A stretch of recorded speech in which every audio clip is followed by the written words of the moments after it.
POCSO కోర్టులో నిందితునికి 51 సంవత్సరాలు jail శిక్ష విధించడం జరిగింది. తిప్పర్తి పోలీస్ స్టేషన్ పరిధిలో 2021లో నమోదైన కేసులో ఎస్సీ నెంబర్ 94/22లో ప్రాసిక్యూషన్ దగ్గరుండి ఇన్వెస్టిగేషన్ ప్రాపర్గా ఉన్నది. దాంతోపాటు ప్రాసిక్యూషన్ కూడా మెటీరియల్ ఎవిడెన్స్ ఏదైతే అవసరం ఉందో కోర్టులో నమోదు చేపించడం జరిగింది.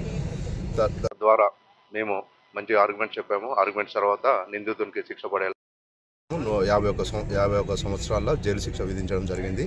దీంట్లో పోక్సో యాక్ట్ సెక్షన్ 6 కింద 20 years, 366 కింద కిడ్నాప్ కింద 10 years, మరియు SC/ST she belongs to SC/ST community.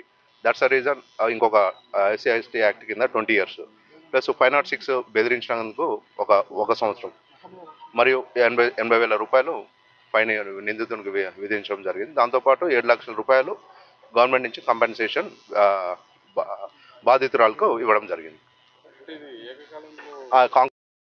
ఈ పనిష్మెంట్స్ వస్తాయి ఏకకాలంలో. పోక్సో యాక్ట్ అది ప్రాసిక్యూషన్ శిక్షలు అయిపోయడమే కాదు, మీకు సెక్షన్ 43 కింద మన మీడియా మిత్రులందరికీ తెలియజేయడం ఏమనగా ఈ మధ్య కాలంలో చూసుకుంటే పోక్సో యాక్ట్ కింద చాలా కన్విక్షన్స్ తీసుకురావడం కూడా